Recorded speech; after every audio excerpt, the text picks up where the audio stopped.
할렐루야. 사랑하는 우리 성도 여러분들에게 오늘 밤도 주님의 이름으로 문안합니다. 오늘 금요기도의 말씀은 축도를 사모하는 그리스도인, 그런 제목으로 잠시 하나님 말씀을 나누도록 하겠습니다. 우리 한국 선교 초기에 보면 이제 외국 선교사님들이 우리나라에 좀 많이 들어오셨잖아요. 근데 이분들은 외국이니까 우리나라 말을 배워야죠. 근데 그 말이 대단히 서툴고 힘이 들었다는 그런 얘기들을 많이 합니다.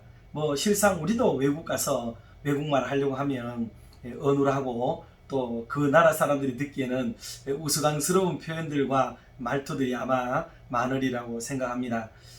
그러나 그분들이 우리나라에 오셔가지고 참 열심히 우리 한국말, 당시 조선말을 배우면서 열심히 백성들과 민초들 가운데 함께 거하는 그런 멋진 모습을 보였죠. 그래 그 중에서 이제 선교사님들이 축도를 하시게 되지 않습니까?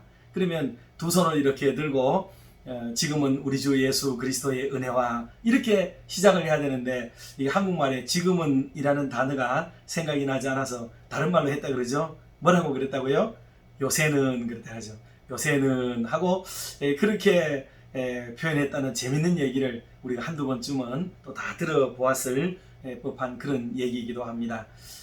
참 그만큼 한국 교회는 신앙이 또 성장되고 교회가 부흥되면서 이 축도와 함께 성장했다 해도 말이 과언이 아닐 만큼 교회는 참 하나님의 종들의 축도를 무척이나 사랑하고 또 사모하는 그런 겸손하고 온유한 참 좋은 백성이었다, 그렇게 볼 수가 있겠습니다.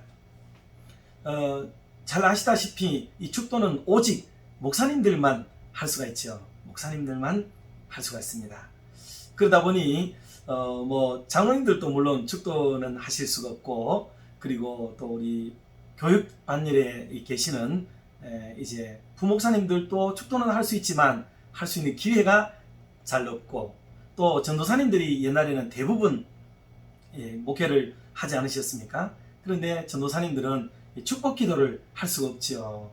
그러니 고안해낸 것, 생각해낸 게 뭐냐 하면 민수기 6장에 나오는 22절로 27절 그 유명한 말씀을 이렇게 봉독하고 또 주기도문으로 마치는 그런 지혜를 발휘하기도 했어요. 민수기 6장 말씀 제가 봉독해드리면, 여호와께서 모세에게 말씀하여 이르시되 아론과 그의 아들들에게 말하여 이르기를, 너희는 이스라엘 자손을 위하여 이렇게 축복하여 이르되, 여호와는 내게 복을 주시고 너를 지키시기를 원하며, 여호와는 그의 얼굴을 내게 비추사 은혜 베푸시기를 원하며, 여호와는 그 얼굴을 내게로 향하여 드사 평강 주시기를 원하노라 할지니라 하라. 그들은 이같이 내 이름으로 이스라엘 자손에게 축복할지니 내가 그들에게 복을 주리라. 아멘. 이렇게 착안을 해가지고 전도사님들이 성경을 이렇게 축복으로 이렇게 성경을 이용해서 하기도 했다. 오늘날도 이 문구는 너무나도 중요한 축복의 근거가 되고, 사실 신학적으로 보면, 주경학적으로 보면 신학에 있는 축도, 여러분 아시잖아요. 지금 담임 목사가 하고 있는 그런 축도죠. 고린도후서 13장 13절 말씀을 근거로 하고 있는 거예요. 주 예수 그리스도의 은혜와 또 하나님의 사랑과 성령의 교통하심이 너희 무리와 함께 있을지어다 하는 축복의 말씀입니다. 그런데 이 내용도 사실은 깊이 따지고 들어가면 조금 전에 봤던 구약 성경, 민수기 성경에 기초하고 있다는 것을 알 수가 있습니다. 그러니 구약 성경에 있는 축도를 하신다고 해서 아주 잘못되거나 틀렸거나 그렇다고 볼 수는 없어요. 그런데 보편적으로 예배 모범에 기존되어 있는 이 고린도서에 나오는 신약의 축도를 하지 않고 구약만 하면 되지만 그것만 가지고 안심을 못하는 경향이 사람들에게는 많습니다. 그래서 구약을 인용하는 분들도 보면은 꼭 구약을 인용하고 뒤에 신약에 있는 축도를 다시 하게 되는 것을 보게 됩니다. 그리고 중첩되기도 하고 연거푸하기도 하는 그런 축도가 되겠습니다.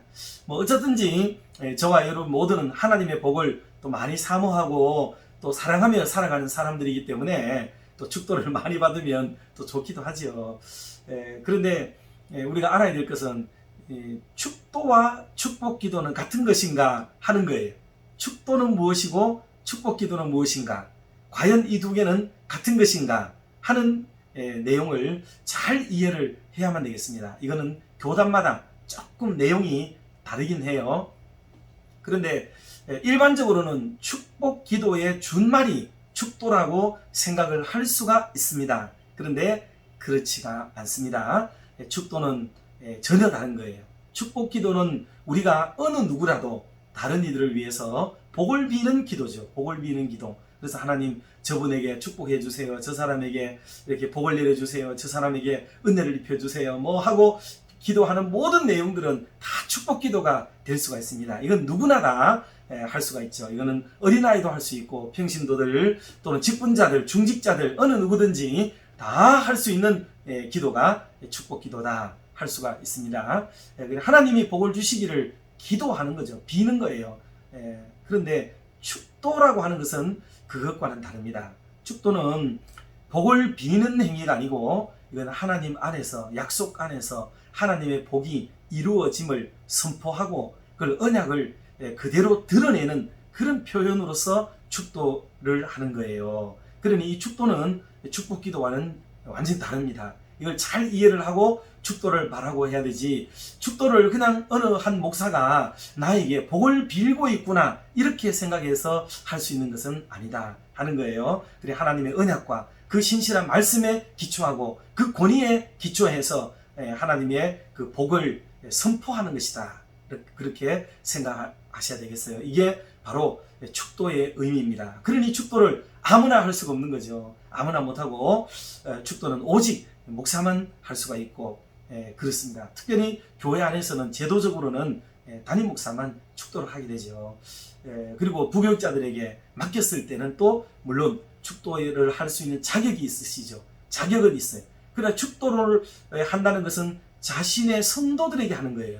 하나님의 백성들에게 하는 거기 때문에 하나님의 백성들이 자기에게 맡겨지지 않은 사람에게는 축도를 할 대상이 없는 거죠, 이게. 그래서 부교육자들의 축도는 그런 면에서 좀 난감한 부분이 있다. 그러나 담임 목사가 설교에 대한 강도권과 축복권을 위임했을 경우에는 얼마든지 강도권과 축도권을 활용해서 그렇게 할 수가 있다 하는 것을 우리가 알 수가 있겠습니다.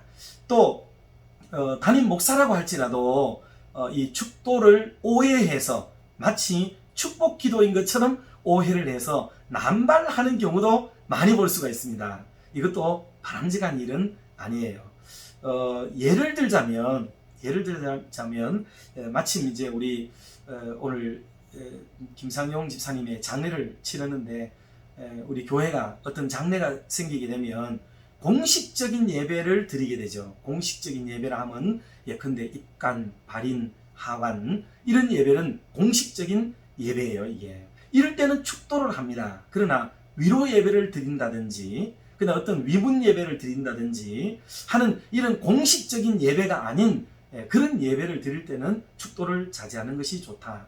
교회도 주일 낮은 사실 우리가 축도를 하죠. 주일 오전과 오후는 공식적인 큰 모임으로 이해를 하기 때문입니다. 그러나 수요일, 금요일, 새벽기도, 기타 이런 등등의 예배에서는 그렇게 하지 않는다 하는 것을 우리가 알 수가 있습니다. 특별한 경우에 모처럼 오랜만에 이렇게 공식적인 신방이라든지 이럴 경우에는 그 가정과 목사가 있을지라도 축도로 예배를 끝내는 것도 참 좋은 방법은 됩니다. 그러나 아무 때나 찾아가서 축도를 하고 돌아온다. 그거는 경우에 맞지가 않습니다. 때문에 이 축도는 축도를 할 수 있는 권한이 있는 사람이라고 할지라도 축도를 아끼자는 게 아니고 함부로 할 수 있는 게 아니다. 공적인 성량을 띠는 것이기 때문에 하나님의 놀라운 언약에 기초한 말씀에 준거한 그런 선포이기 때문에 선언이기 때문에 그렇게 쉽게 함부로 할 수 있는 것은 아니다 하는 정도를 우리가 상식으로 이해를 해야 되겠습니다. 그럼 이 축도 안에는 무엇이 담지되어져 있느냐 하는 것을 두 가지만 말씀을 드리려고 해요. 축도 안에는 무엇이 내포되어져 있느냐? 첫째, 하나님의 권위로 이 일을 한다 하는 것을 우리가 알아야 됩니다. 축도를 아무리 근사하게 하고 또 멋있게 하고 뭐 폼나게 한다고 할지라도 축도는 하는 이에게 무엇이 달려있는 것은 절대로 아니에요. 축도는 오직 하나님의 권위에 의해서 하는 것이지 축도를 하는 사람에게 무엇이 달려있는 것은 결코 아니다. 그는 오직 하나님의 도구로 쓰임을 받을 뿐이지 그 스스로의 힘에서 무슨 어떤 위력이 나오거나 또 능력이 나오거나 또는 축복이 나오거나 뭐 이렇게 되는 것은 결코 아니다. 그저 그 놀라운 하나님의 그 말씀과 언약의 심부름꾼으로서 그 일을 할 뿐이에요. 이건 자기를 낮췄을 때 그렇습니다. 사람이 볼 때는 이 일을 예를 들어서 축원하옵나이다 이렇게 말하면 안 되죠. 또 복을 주시기를 축원하옵나이다 이것도 안 돼요. 그거는 축복기도가 되는 거예요. 축복기도. 그런 게 아니고 있을지어다 라고 말하는 것은 그게 바로 하나님의 놀라운 권위에 의해서 선언하는 것이기 때문에 있을지어다 라고 하는 거지, 어느 교단이나 교파처럼 하나님이 우리에게 또 우리 백성들에게 복을 주시기를 기도하는 그런 성향의 축복 기도가 아니다 하는 것을 우리가 분명히 알아야만 되겠습니다. 따라서 우리가 성례를 배울 때도 그렇게 배우셨잖아요. 결혼 주례를 할 때도 마찬가지고 목사가 그 개인의 능력과 자질로 그런 일을 하는 게 아니에요. 그거는 그 스스로의 힘이나 능력이나 또는 스스로의 성결에서부터 나와서 스스로의 거룩성을 가지고 그렇게 하는 일이 결코 아니다. 그렇게 하는 사람이 죄가 좀 더 있든지 죄가 좀 더 없든지 좀 실력이 있든지 실력이 좀 부족하든지 사람들의 인기가 많든지 그렇지 않든지 그게 무슨 상관이에요. 그건 아무짝에도 쓸모없는 그런 미력하고 약한 것에 불과하다. 그를 들어 쓰시는 하나님, 그의 배후에 계시는 하나님의 권위와 능력으로 그 일을 하는 것이지, 그 얼마 되지 않는 사람의 수준과 그 높낮이에 의해서 그 모든 것이 가려지는 게 아니에요. 그래서 성례도 마찬가지입니다. 성례를 베풀 때도 베푸는 자의 덕으로 말미암아서 성례가 더 거룩하게 된다, 더 은혜롭게 된다, 그런 생각 절대로 가지지 마시기 바랍니다. 그 모든 일, 결혼을 주례한다든지 장례를 직례하든지 또 성례를 또 직례한다든지 이래 하는 모든 일들은 그에게서부터 비롯되진 권위와 능력으로 하는 것은 일말도 없다. 오직 하나님의 놀라운 능력과 권위에 의해서 이 일을 준봉할 따름이라는 것을 우리가 잘 이해를 해야 됩니다. 그러니 하는 이도 겸손해야 되겠고 베푸는 자도 낮춰야 되겠고 그것을 받아들이는 이도 이 신앙의 맥락과 뿌리를 정확하게 잘 이해를 해서 우리가 잘 받아야 되겠습니다. 이런 일도 있었어요. 어떤 분은 담임 목사님하고 사이가 좀 좋지를 않았어요. 어느 교회에서. 그러다 보니 세례를 그분에게 받았는데 나 기분 나빠가지고 세례 다시 받아야 되겠다 막 그렇게 하는 분이 있기도 했는데 꼭 그러지 않아도 괜찮습니다. 목사가 마음에 들지 않아도 그건 아무 문제가 없어요. 왜냐하면 목사에게 세례 받은 게 아니고 목사를 통하여 세례를 받은 것이기 때문에 여러분들 이것을 잘 이해를 하시면 되겠습니다. 그래서 그 안에는 하나님의 권위가 그 속에 담겨 있다. 축복 기도는 아니지만 축도는 결국은 하나님의 복주심이 선포되고 선언되는 것이지 그 사람에게 무엇이 달려있는 것은 아니다 하는 것을 정확하게 이해를 좀 해야만 되겠습니다. 하나님이 복을 주시는 거예요. 복은 하나님이 주시는 거지 사람이 주는 것은 결코 아니다. 아무리 자기가 선포하고 있을지어다 하더라도 지가 무슨 능력으로 어떤 권능으로 사람에게 복을 막 주고 그러는 건 아닙니다. 그는 다만 선포할 뿐이에요. 선포만 할 뿐이고 그 복을 주시는 이는 하나님인 줄 믿으시기를 바랍니다. 그래서 하나님이 이 일을 가지고 계시는 거예요. 권위도 복을 주시는 이도 배후의 역사도 하나님이 하시는 거지 사람 나부라기에게 무엇이 달려있는 것 아니에요. 때문에 축도를 하는 사람도 교만해서도 안 되고 또 축도를 나는 못하고 저분은 한다고 해서 부러워할 것도 아니고 우리는 다 똑같은 사람이에요. 동일한 성정을 가진 사람이지만 다만 우리 가운데 계시는 하나님만 최고시다 하는 이런 믿음을 가지면 됩니다. 그리고 두 번째로 그 축도 안에는 무엇이 있느냐? 하나님의 사랑이, 하나님의 마음이 그 속에 담겨져 있죠. 백성을 사랑하고 하나님의 자녀들을 사랑하고 축복하시는 그 하나님의 놀라운, 하나님께는 축복이라는 단어를 원칙적으로 쓰면 안 된다고 그랬죠.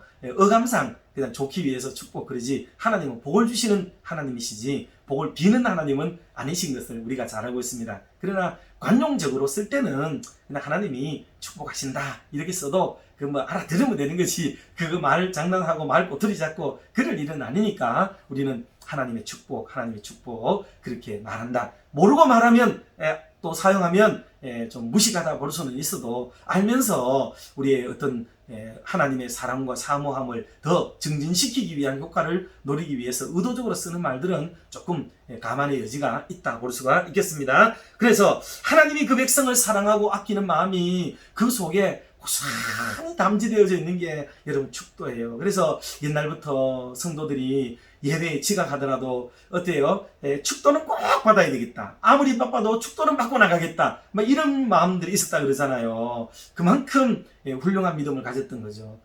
한국이 초기에 선교사님들만 우리나라에 들어오셨던 건 아니에요. 그분들만 좋은 영향을 미친 게 아닙니다. 사실은 미군들이 우리나라에 와서 좋은 영향 미친 것도 많습니다. 왜냐하면 미군들이 우리나라에 들어와서 예배를 드릴 거 아니에요. 주일날 되면 예배를 드리고 사모하잖아요. 그런데 한국 목사님들이라든가 이런 분들이 또 설교를 할 수도 있고 그래요. 그런데 이분들의 태도를 보면 아무리 바쁘고 이렇게 훈련이 지치고 하더라도 그 정한 시간에 축도를 받기 위해서만큼은요 꼭 예배실에 다 들어오더라는 거예요. 그래서 미국 사람들이 가지고 있는 신앙은 참 우리와 좀 다른 거구나, 이런 느낌을 초기 한국 교회가 많이 받았대요. 그래서 한국 교회가 이것을 예화로 들면서 우리도 축도를 좀 사모하는 그런 사람이 됩시다 하고 얘기를 했다는 거예요.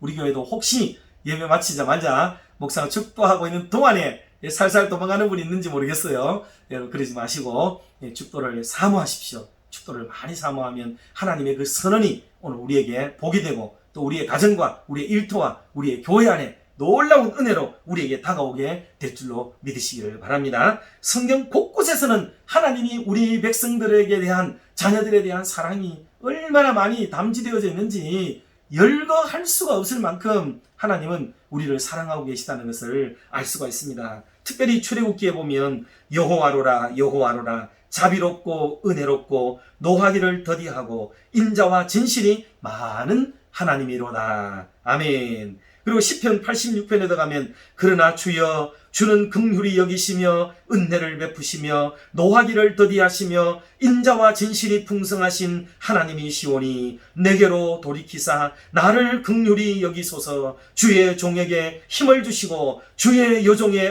아들을 구원하소서. 아멘. 이렇게 하나님은 그 사랑하는 자녀들에게 어떤 분이셨는지를 그 믿음의 간구를 올리는 성도들의 모습을 보면 알 수가 있습니다. 마지막으로 시편 113편 6절에서 9절까지 말씀도 제가 봉독해드리면, 스스로 낮추사 천지를 살피시고 가난한 자를 진토에서 일으키시며 궁핍한 자를 거름 무더기에서 드셔서 방백들 곧 그 백성의 방백들과 함께 세우시며 또 잉태하지 못하던 여자로 집에 거하게 하사 자녀의 즐거운 어미가 되게 하시는도다. 할렐루야. 아멘. 하나님은 이렇게 가난한 자에게, 궁핍한 자에게, 그리고 자녀를 생산하지 못하여 괄세를 받고 힘들어하는 사람들에게 놀라운 은혜를 베풀어 주시는 멋진 하나님이시라고 노래를 하고 있습니다. 이 하나님을 우리가 사모하고 또 사랑해야 되겠습니다. 그 중에 하나님의 은혜를 사모하고 사랑하는 중에 하나의 예배의 방편이지만은 가볍게 30초 만에 지나가 버리는 순간 같지만은 이 축도야말로 얼마나 중요한 순간인지를 우리가 알고 이 축도를 많이 사랑하고 축도를 사모하는, 그래서 축도를 통하여 하나님의 은혜와 복을 마음껏 받아 누리는 우리 믿음의 교우들 다 되시기를 주님의 이름으로 축원합니다. 기도하겠습니다. 부족하고 연약한 저희들에게 언제나 복 주시기를 기뻐하시는 하나님 감사합니다. 이 땅을 살아가는 동안 우리들은 잠시도 아버지의 도우심과 붙드심이 없다면 살아갈 수 없는 존재임을 잘 알고 있습니다. 그럼에도 불구하고 하나님의 마음을 이해하지 못하며 나아가 섭섭하게 해드리며 살아가는 저희들입니다. 용서하여 주시옵소서. 복 주시기 위해 다가오시고 복 주시기 위해 일을 시키시고 복 주시기 위해 말씀 주시는데도 불구하고 하나님의 사랑의 손길을 거부하며 손사래를 치고 돌아서는 어리석고 무지한 저희들을 용서하여 주시옵소서. 사람에게도 고마운 일에는 인사를 하는 법인데 교만한 저희들은 하나님께 받은 은혜와 사랑이 그토록 크고 많은데도 불구하고 외면한 채 살아가기가 일쑤입니다. 이제라도 하나님의 마음을 알아 더욱 감사하며 더욱 봉사하며 더욱 하나님의 나라를 도모하며 살아가도록 인도하여 주시옵소서. 은혜가 풍성하신 하나님, 우리 교회에는 하나님의 복주심이 필요한 분들이 많습니다. 일일이 찾아가 주셔서 손잡아 주시고 일으켜 주시고 용기 주시고 믿음도 더하여 주셔서 잃었던 행복과 웃음을 회복하며 주 안에서 감사와 기쁨의 나날을 걸어가도록 축복하여 주시옵소서. 우리나라에도 복을 주신 것 감사합니다. 하나님이 주신 복으로 인해 우리나라가 세계 속에 자랑스러운 대한민국이 되었습니다. 그러니 이후로도 결코 우리 하나님을 섭섭하게 해드리는 일이 이 나라 이 강토 안에 일어나지 않도록 모든 위정자들을 특별히 붙잡아 주시옵소서. 하나님의 마음을 가지고 다음 세대들을 양육하고자 하는 모든 어버이들과 선생님들께 아버지의 마음으로 잘 가르치며 이끌도록 성령 하나님께서 도와 주시옵소서. 무엇보다 하나님의 나라 확장을 위해 동분서주하며 헌신하는 수많은 하나님의 사람들, 그 중에 목회자들과 선교사님들 그리고 신학교 교수님들을 더욱 사랑하셔서 아버지의 마음으로 붙여주신 하나님의 자녀들을 잘 돌보며 양육하도록 은혜를 더하여 주시옵소서. 이 밤에도 하나님의 만져주심과 동행해 주심을 사모하며 저녁을 맞는 모든 우리 몸된 교회의 지체들을 주님 찾아가 주시옵소서. 이 모든 말씀을 주 예수 그리스도의 이름으로 기도드리옵나이다. 아멘. 사랑하고 축복합니다.